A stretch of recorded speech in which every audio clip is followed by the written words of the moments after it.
Hello, I'm Bernie Hayes. Today's guest is Mr. James T. Ingram, columnist, historian, and all-around good guy. Today on The Bernie Hayes Show.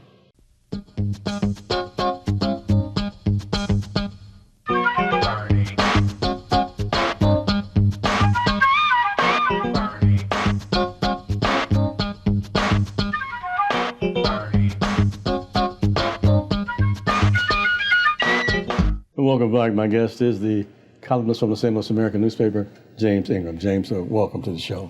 Thank you. It's an honor to be here with you, Bernie. Very nice of you, James. Thank you. You know, we go back a long time, man. I understand. It's truly an honor. Yeah, sure. Your history is wow, such a wonderful history. I'm saying, tell us about James Ingram. I remember you being the press secretary for Carl Officer, even. So tell us about James Ingram. Tell us about your matriculation. Now, you could have had me come on here and talk about myriad things, but yes, that's probably one of my least favorite topics is to talk about me because I'm always writing about other people. But I'm just a brother that grew up in East St. Louis with two wonderful parents that were married before they passed for 59 years. Mm-hmm. 3 siblings. Went to East St. Louis public schools. So this is a St. Louis question, right? So East St. Louis public school. Oh yeah. But then I went away to Boston University and studied engineering, and I have some other studies that I completed, postgraduate. But I always wanted to come back home. Boston wasn't my cup of tea. Okay. It wasn't Nubian friendly, exactly. So I always wanted to come back home. Came back, did some work at a local aeronautics firm as an engineer. Was that McDonald's? At that time, yes. Mm-hmm. And then just gradually, which is now Boeing, and I think I've had my 5 career changes. So I've been an engineer. I was a press secretary to Mayor Carl Officer of East St. Louis at one point. I worked in the non-for-profit sector at Providence Counseling, Better Family Life, Community Action Agency. I have worked for the East St. Louis Monitor for a number of years and have been writing for the St. Louis American for the last 24 years as a columnist dealing with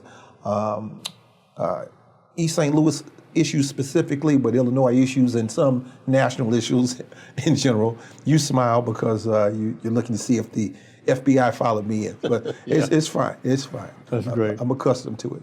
James, you've done so much. We can go back step by step. What was your major in college? Mechanical engineering was my major. Okay. Mm-hmm. But you became a journalist. I always wrote. Even when I was in public school, when I was at East St. Louis Senior High School, I had a teacher I didn't take. I always did well in terms of my vocabulary. When I was, and some of my, the beauty of it is I have some of my teachers that are still alive. My 1st grade teacher, my 6th grade teacher.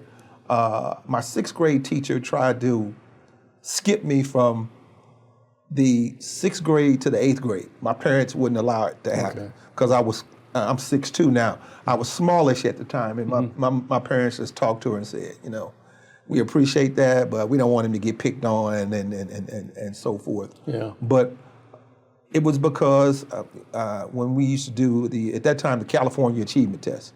That's what the standardized test that they had us take. Mm-hmm. So I was testing at the college level in the 6th grade.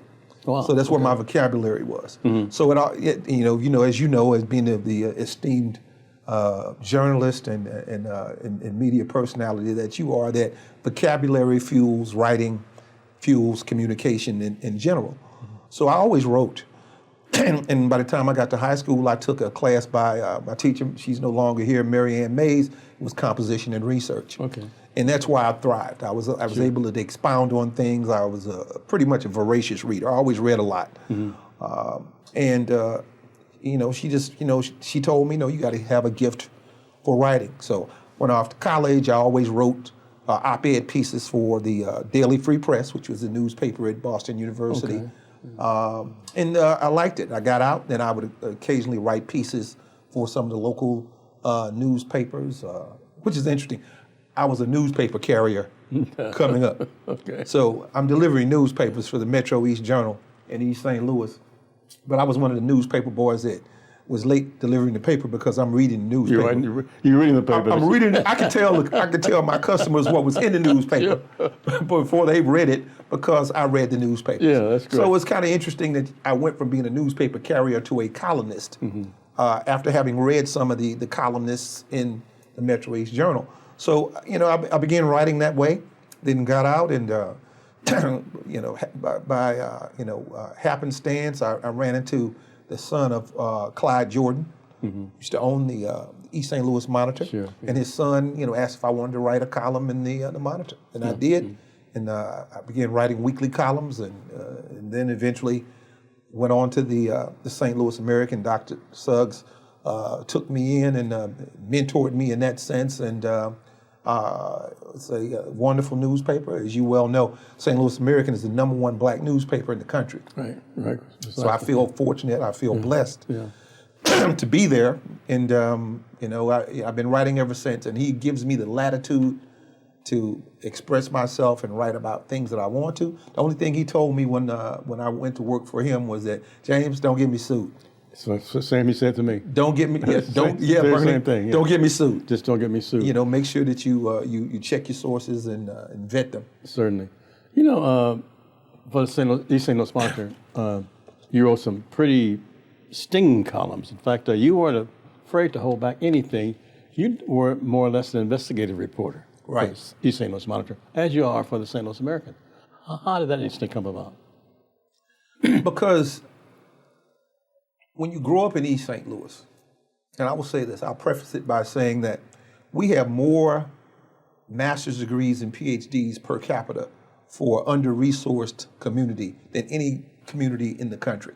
I saw the book and just astounded at how many degrees No question. there are in East St. Louis, Illinois. So we have highly intelligent people. Who's who in East St. Louis, what I saw. No question about it. Donald McHenry came out of East St. Louis, the ambassador.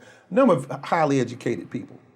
So when I look at the trajectory of East St. Louis and the potential is there, and some of the things in the leadership that I saw coming up, to see the city devolve into the state that it is right now, it caused me concern coming home from college. And it's just that somebody needs to hold these people to account, other than Elliot Davis. Somebody needs to hold them to account. And who better than someone who's native, who knows the population? Yeah. My mom went to school with many of these individuals that have influence in East St. Louis, went to Lincoln High School in East St. Louis. So, she give me backstory on some of these people and families. And I was always amazed that, they know better. They come from good families, educated families, hardworking blue-collar families. So then why is the political landscape replete with corruption? Sure. And you exposed so much of that, and talked about the people who were performing those duties. Yeah. And I hear people sucking their teeth and rolling their eyes if I walk in a council meeting or some public meeting and things, which I could care less about because it's not personal. Sure. It's about do better. Do better. I expect better because I know the evolution of black intellectuals in East St. Louis, people holding positions. The first black mayor of East St. Louis was James Williams, the father of Jimmy Williams, who's a good friend of mine. And I know better. And I know how this thing worked. I can't blame East St. Louis for the erosion of the tax base. That happened because when Jimmy Williams' dad became mayor, the bankers stopped doing business with East St. Louis in the same manner that they did. White flight. They left. In fact, he missed his first payroll because they wouldn't float him alone the same way they were doing Mayor Fields, the last white mayor of East St. Louis. So I understand all of that. But we have, for decades now, have had black superintendents of school, black mayors, blacks in every aspect of East St. Louis life, so we should be able to do better. Right. My guest is James Ingram. He's a columnist for the St. Louis American, but he's so much more than that too, and we'll be talking about that when we're here. We're the New Life Evangelistic Center, 2428 Woodson Road in Overland, Missouri. Reverend Larry Rice has been here more than 53 years helping those in need, and we continue to ask for your support. So you can give us a call at 314-421-3020 or stop by 2428 Woodson Road, Overland, Missouri, 63114. Back with James Ingram after this. I want to encourage you, if you haven't already done it, share with your family and friends about the NLEC TV app. We're trying to share the gospel of Jesus Christ with anyone and everyone, and there's so much on that NLEC TV app that we need you to help share the message. In addition to that, while you're sharing, why don't you get some copies of the New Life Soul Free Paper? This is the latest issue out. It's about the tornado and how New Life is responding to that, and also all these other things on how New Life is helping the homeless and the hurting, and all over the state of Missouri and into Illinois. So please pick up some copies. If you are not able to come by 2428 Woodson Road in Overland, Missouri and get a bundle, come to 806 North Jefferson in Springfield or call us and we'll be happy to send you a copy. That number is 314-421-3020. That's 314-421-3020. The New Life Soul Free Paper, another way that we're sharing the good news that Christ is risen. NLEC TV, the app there that's much more than just a television station. It's an opportunity to help people all over to hear radio in addition to that, inspirational programming through creation. So much is on that NLEC TV app. So help us get the good news out by sharing the Zoe Free Paper and the NLEC TV app. Behind me is the New Life Evangelistic Center administrative offices in Overland, Missouri. And this is where we shoot our shows for our worship shows and the Here's Help Network.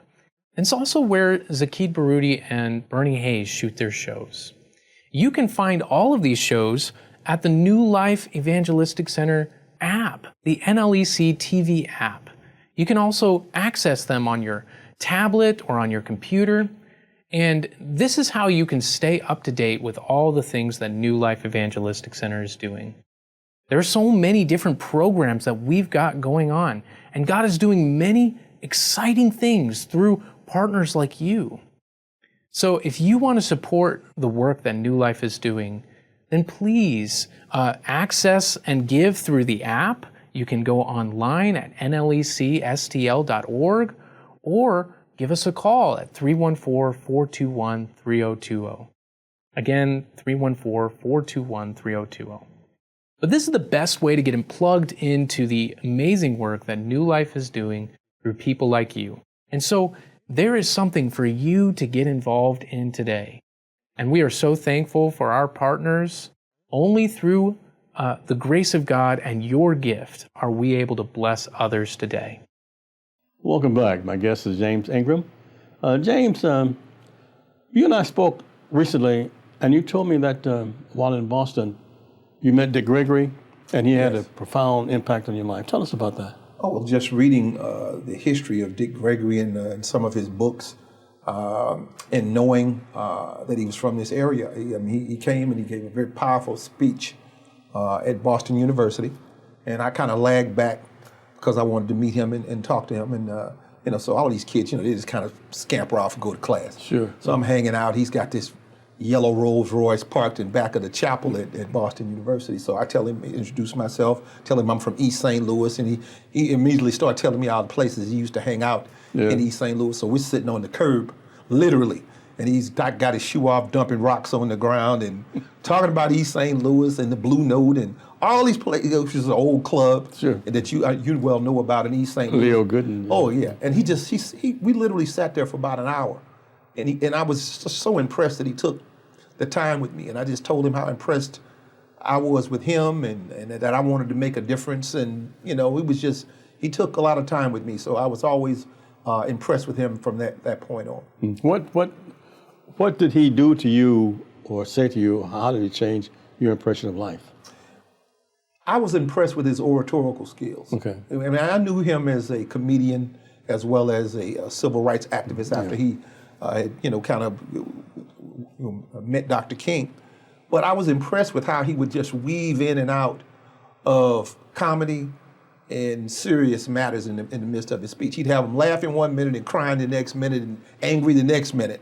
Mm-hmm. And I was just saying, man, if I could just be a tenth of what he was in terms of being able to communicate my feelings and my thoughts, it would be something. But I was just always impressed with him, his activism, obviously the hunger fasts and protests that he participated in. He was just a very impressive man.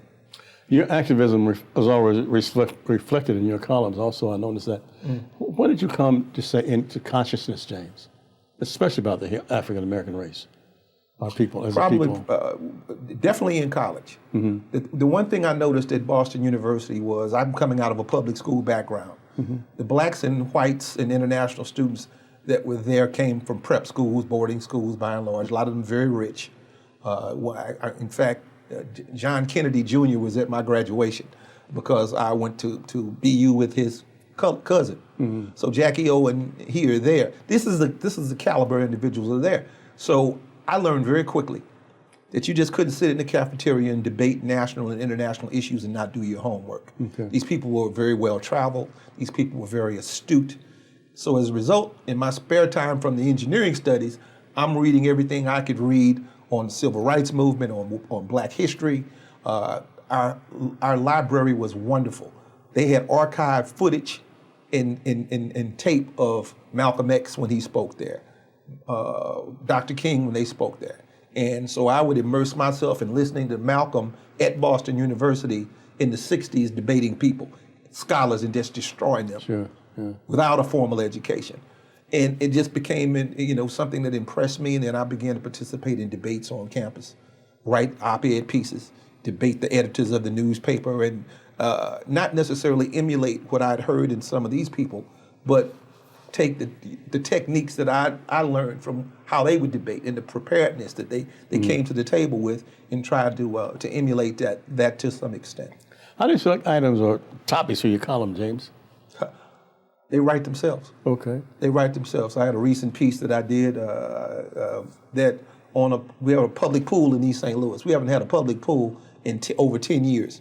And we had people that over the Park District that didn't do their due diligence in making sure that this public pool was completed this summer for these kids. And our kids bring a lot of acclaim to East St. Louis. But think about this, a chain link fence surrounding a beautiful splash pad and pool, and kids just walking by all summer being teased at the prospect of this thing opening up, yet it never happens because they didn't do a simple audit. And then they don't want to talk on camera.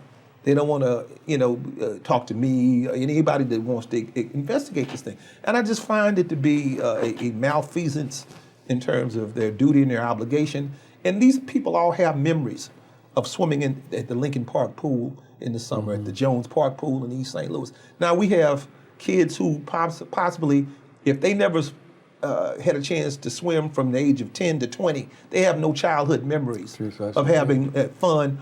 Meanwhile, I can drive out to Clayton and Ladue and all these other communities. Kids just, they had a good summer. Our kids just sweated all summer because of the negligence and malfeasance of politicians that are educated in many respects, but derelict in terms of their responsibilities. You're as much as an activist as you are a columnist. Where did that spirit come from, James? You're not afraid to say, I listen to Farrakhan, I listen to Dr. King, I listen to Malcolm, I listen to Mike McMillan.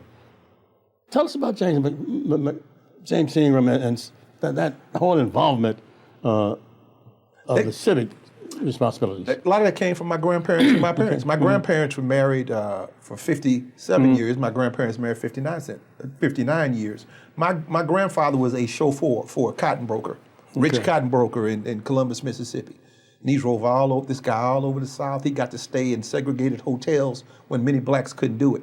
And he would tell me how he'd be chauffeuring on this big 16-cylinder car, and they'd be dropping the N-word left and right as if he wasn't even there. Sure. He would take these conversations in, and he would impart that to me when I was a child, when we would drive all over the area, and just tell me, Jimmy, this is how white folks talk about us when we're not around. This is what I learned. These are the places I went when other people couldn't go. My father was a sharecropper in Brownsville, Tennessee.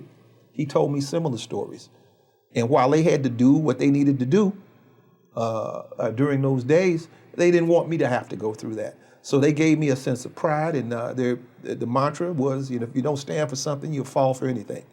And I kind of took that to heart, and those memories are precious. I didn't need to look any further than my household or my grandparents' living room for a role model. They were the role model because they were physically there, and they poured into me, and I was the first grandchild. So, Where do you see yourself in 5 years from now, James?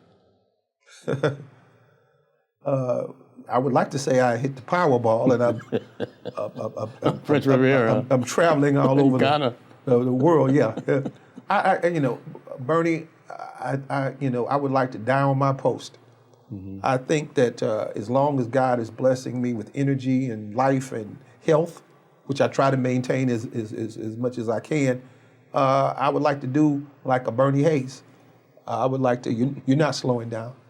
You always have projects going on. You're always doing things. You're always very sharp in terms of how you express yourself. So you're a role model in terms of what I would like to do going forward. I'd like to inspire another generation at some point. Hopefully there's some aspects of my life that I can take lessons from and impart to a younger generation in terms of how to be activated and to bring some much needed change, particularly in this era politically that we're in. You're very kind. Thank you for your kind words, James. We're at the New Life Evangelistic Center, 2428 Woodson Road in Overland, Missouri. James T. Ingram is my guest, and he's a columnist and an activist, and he's a fighter for civil and human rights. Back with James T. Ingram after this. God loves a cheerful giver. Even though things are really tough right now, you can make a difference in the lives of so many. New Life has been doing this work for 50 years, and we have seen God's gracious goodness through people like you who have participated in this work. There are so many people who are suffering. More people are becoming homeless for the first time with the rising costs of inflation and food and housing and so many other commodities. We need help. You can make a difference today in the lives of so many by giving your tax-deductible gift to P.O. Box 473, St. Louis, Missouri. Or go to newlifeevangelisticcenter.org or call to get involved in this incredible work. Our subject for today is Kathy Williams. Nearly 80 years before women officially were allowed to serve in the U.S. Army, former slave Kathy Williams did so, patrolling the western United States as a member of the all-black Buffalo Soldiers. She was a slave in Jefferson City, Missouri, until the Union Army liberated her, at which point she traveled with the troops, working as a cook and laundress. Needing to work, she enlisted in the Army as a man, William Cathy. But being illiterate, she couldn't spell her last name, so her service record was recorded with the name William Cathy. Standing 5 feet 9 inches, Cathy was taller than her fellow privates and garnered no undue curiosity or suspicion. She didn't do it for fanfare or to pave the way for women in the military. It's because a male soldier would earn more than a female cook. After her discharge, Williams returned to life as Cathy Williams. The Bible says we have to be more than just hearers of the word, but doers also. And New Life Evangelistic Center gives you that opportunity to be a doer of the word. All you have to do is go to newlifeevangelisticcenter.org and look at all the tremendous opportunities that are available to you to directly help the homeless and hurting. Again, that's newlifeevangelisticcenter.org. Experience an opportunity to not only be a hearer of the word, but a doer also, letting the light and love of Jesus Christ flowing through you among the hurting and the homeless. Welcome back. My guest is James T. Ingram. He's so many things. I try to describe him as a columnist. He's a journalist. He's an activist. He's an advocate for human and civil rights. And he's just so many more things. And he's educated. Jimmy, you were associated with a local college here in St. Louis, the St. Louis area, weren't you? I'm sorry? Weren't you associated with a college here in St. Louis area? I was. I worked for Maryville University for a number of years. Sure. I was the liaison for multicultural outreach before this anti-DEI sentiment, and I was responsible for recruiting and retaining African-American students primarily. That's what that title meant, and I took it very seriously. I probably took it a little bit too seriously. because I did get a little backlash when I was there in terms of being a little bit more serious than I think they thought I was going to be. But to this day, I have people who were there when I was there, who graduated, who come up and thank me because I had their back. When they were put on the spot in some of these classrooms and they tried to make them the spokesperson for black people, or they were met with hostility or different things that black students encounter when they are at a predominantly white institution. So it was one of the high points in terms of my career, and I get a great deal of satisfaction from that. What's your take on this attack on DEI from the current administration?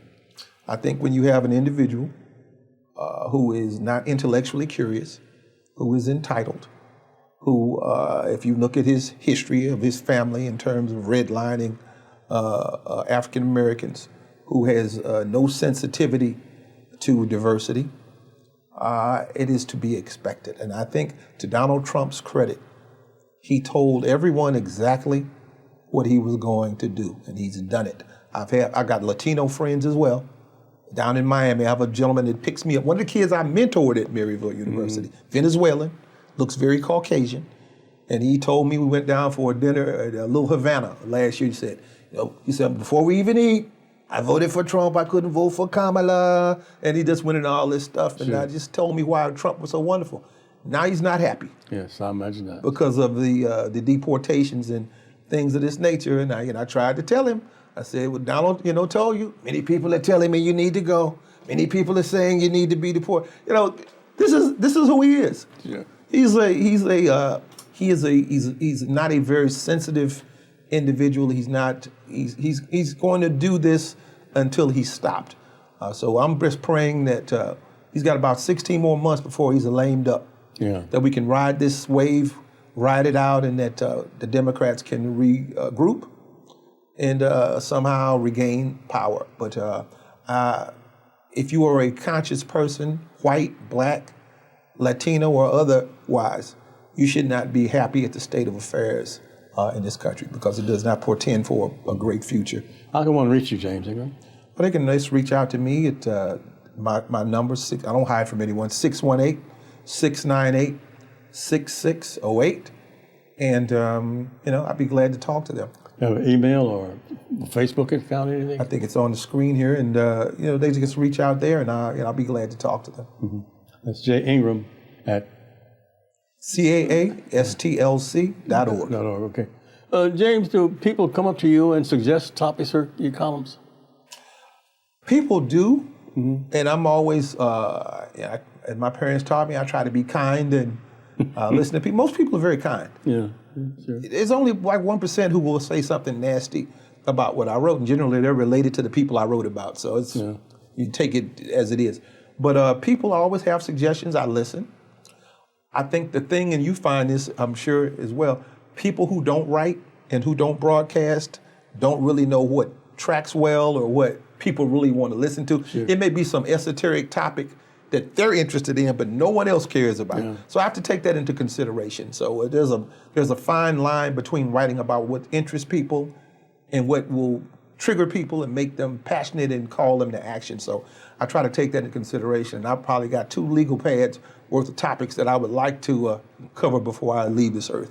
So I want to say thank you so much, James, for being with us today. It's always an honor, Bernie, and I highly respect you, and anyone who knows that I'm not exaggerating, that you are an icon and a legend in this community, and I've truly learned much from you over the years. Thanks so much, James. It's always a pleasure seeing you, man. My pleasure. And thanks each and every one of you for supporting the New Life Evangelistic Center with 2428 Woodson Road in Overland, Missouri. I'm Bernie Hayes. Until next time, have a great day.